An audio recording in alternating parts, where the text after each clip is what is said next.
must send to the states a balanced budget amendment. Listen, a balanced budget amendment, it's time for this to happen.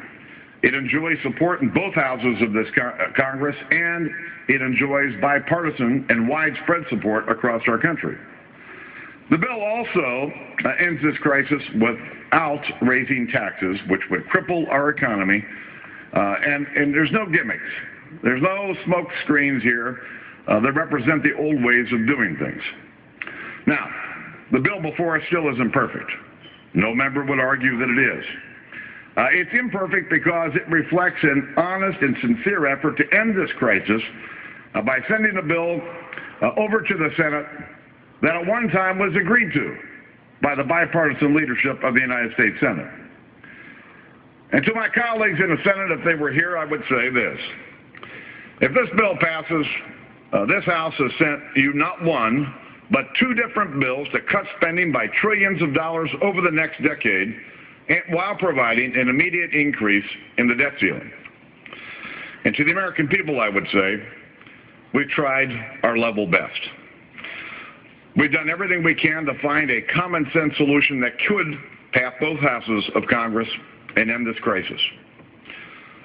We've tried to do the right thing by our country, but some people continue to say no.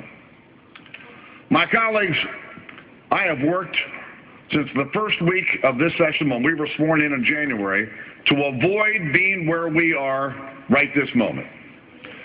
But 2 days after we were sworn in, the Treasury Secretary sent us a letter asking us to increase the debt ceiling.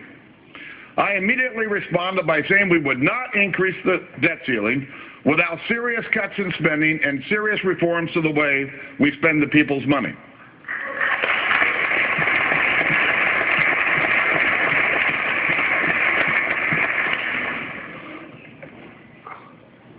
We passed the budget.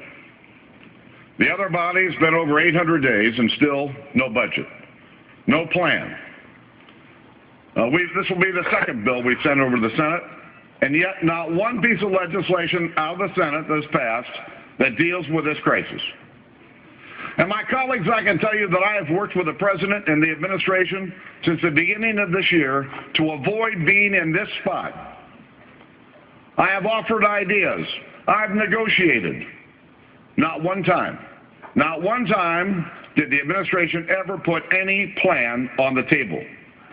All they would do was criticize what I put out there.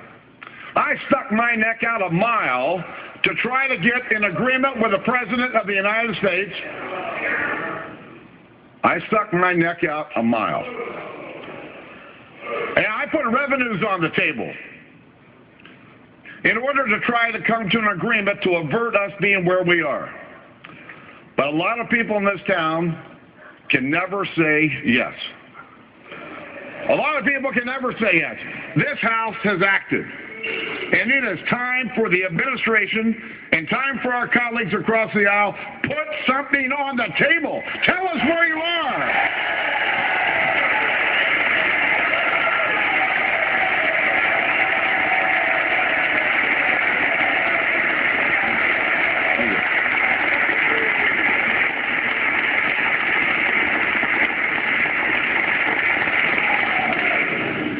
And yes, people can be critical of what we've done, but where are the other ideas?